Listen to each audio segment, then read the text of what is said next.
Halo Sylvia dan halo Beto. Ini saya buat riset kecil-kecilan karena penasaran sama ada pertanyaan yang diucapin sama Sylvia di Instagram. Kan kita baru diserang gerejanya Katolik di Makassar.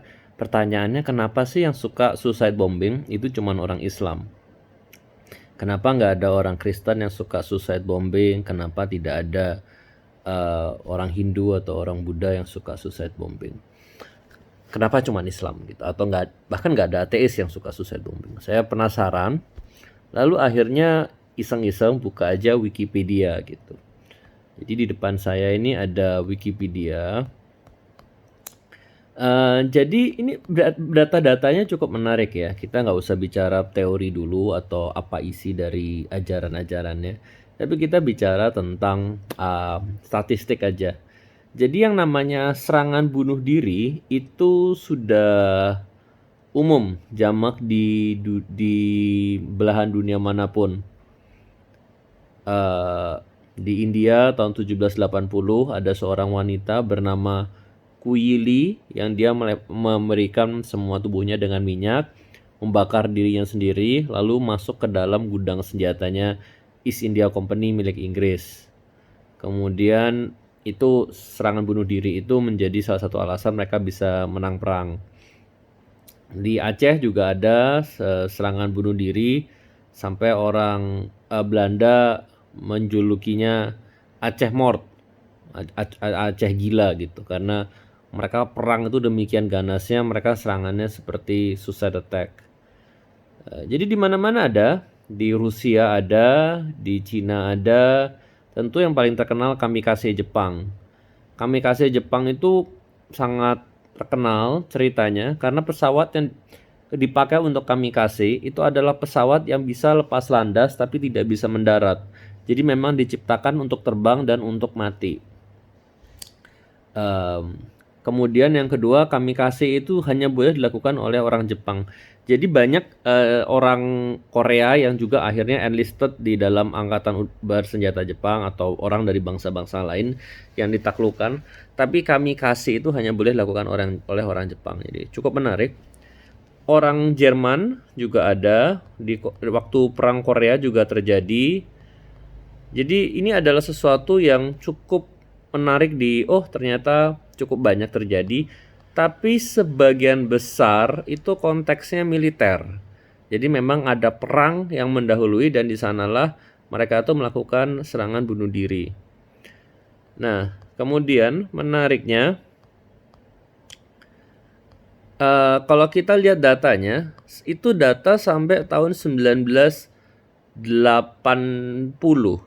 Kemudian ketika tahun 1980 itu agak flat dan kemudian suicide attack itu sangat meningkat sekali di tahun 2000. Jadi kalau ngeliat datanya seperti ini, kira-kira suicide attack worldwide ya, kelihatan. Kemudian suicide attack itu paling banyak terjadi memang 3/4 dari semua suicide attack di dunia itu berhubungan dengan Islam. Dan paling sering itu dilakukan oleh ISIS, Al-Qaeda, Taliban, dan selanjutnya. 1/4 yang tidak dilakukan orang Islam, sebaca saya, tapi mungkin saya salah, itu dilakukan oleh macan Tamil dan sebagian kecil lainnya tidak diketahui. Suicide attack lokasi paling banyak ada di Irak, Pakistan, Afghanistan, Amerika Serikat. Amerika Serikat cuma ada 4 serangan tapi yang mati 3.000 orang. Indonesia dari ini data 1982 sampai 2015 ya. Indonesia diserang 10 kali dan yang meninggal 252 orang gitu. Nah, tapi ada satu data yang sangat menarik ketika saya riset ini adalah tidak ada serangan bunuh diri yang dilakukan oleh kaum muslim ketika perang di Afghanistan melawan Soviet. Ini menarik sekali. Jadi kalau secara doktrin agama, sebenci-bencinya Islam terhadap Amerika atau Kristen atau apapun, tidak mungkin mereka tuh pasti paling benci itu dengan komunis. Karena kenyataannya pada zaman itu dan zaman sekarang dan zaman kapanpun tuh di Amerika ya ada aja orang Islam. Jadi ya sudah, sholat ya baik-baik saja gitu kan. Tapi di Uni Soviet pada zaman itu tidak boleh ada agama jenis apapun. Kan terkenal motonya Karl Marx, agama tidak lebih dari candu untuk memabukkan rakyat. Jadi komunisme itu bertentangan sangat keras sekali dengan faham-faham agama. Jadi ketika invasi Soviet ke Afghanistan itu, mereka perangnya itu dengan semangat, tapi jihad mereka itu tidak mencatat adanya serangan bunuh diri. Nah, itu kembali lagi sampai tahun 1980 sampai tahun 2000 juga serangan bunuh diri itu relatif kecil.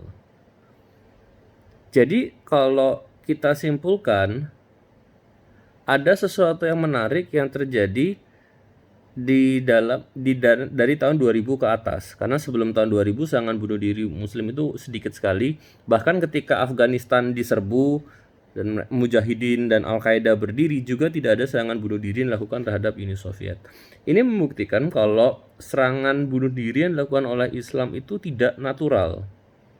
Itu bukan sebuah tradisi yang lama, yang berumur panjang gitu.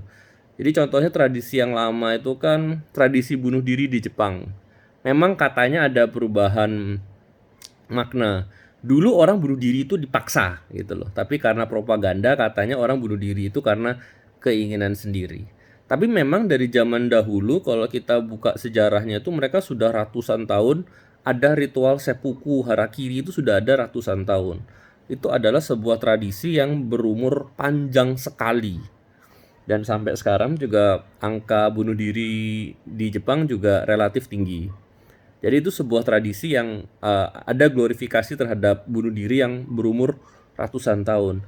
Tapi tradisi membunuh diri oleh orang Islam itu baru berumur sekitar 20 tahun. Dari tahun 2000 mulai dari serangan 9/11 sampai sekarang baru tiba-tiba ada banyak serangan bom bunuh diri.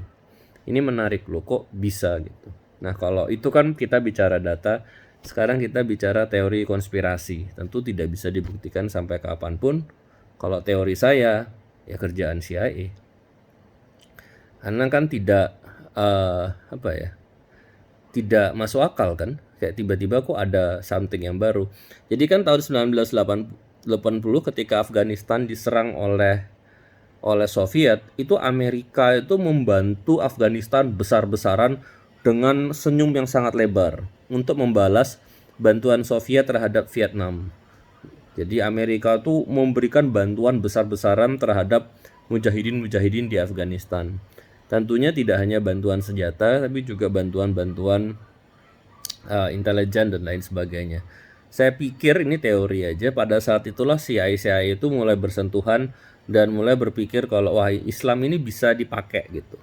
Kan konspirasi teorinya ISIS itu kan ciptaan Amerika Serikat, dan di ajaran ISIS itu diciptakan oleh 11 doktor dalam ilmu agama yang akhirnya bisa membuat serumusan ideologi ISIS itu seperti apa. Dan sekarang terbukti ISIS sudah overtake Al-Qaeda dalam urusan suicide bombing gitu.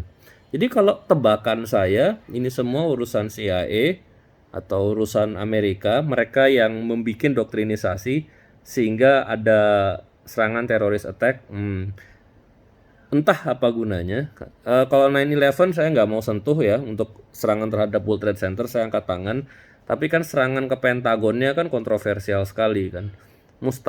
Mustahil lah di Pentagon itu ada serangan pesawat terbang kan. Itu konspirasi yang saya pikir blatant lie gitu loh. Bener-bener bohong kalau ada sebuah pesawat yang pernah menabrak Pentagon. Jadi tebakan saya sih ada kepentingan dari CIA Amerika Serikat, garis miring kalau mau lebih konspirasi di atas konspirasi, itu adalah globalis. Mereka ingin menggunakan satu agama untuk mungkin diadu dengan agama yang lain gitu. Kan konon katanya kan globalis itu kalau tidak ateis, mereka kan Yahudi gitu. Jadi kita adu yang Kristen dengan yang Islam biar gontok-gontokan gitu. Mungkin, atau mungkin simply put Amerika Serikat itu mereka pernah katanya kan, gosipnya kan mereka pernah bikin research what is life after the Cold War gitu.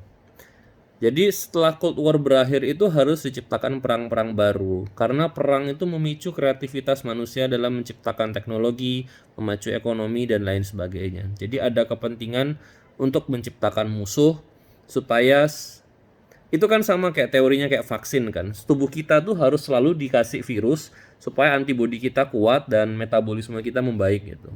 Jadi ada teori seperti itu dan teori lain sebagainya. Saya angkat tangan, saya nggak mau bilang mana bener yang mana salah. Cuman oke, ini kesimpulan aja. Kenapa cuman Islam yang melakukan itu? Simply put karena cuman Islam yang diajarin untuk melakukan itu. One way to the other, tapi ini adalah sesuatu yang baru, dan sesuatu yang baru yang tidak berakar itu ada sesuatu yang ada yang ngajarin. Karena manusia itu kan bergerak dalam pola. Ketika polanya berubah, pasti ada orang baru yang memberikan pola pikir baru. Oke, sekian. Thank you.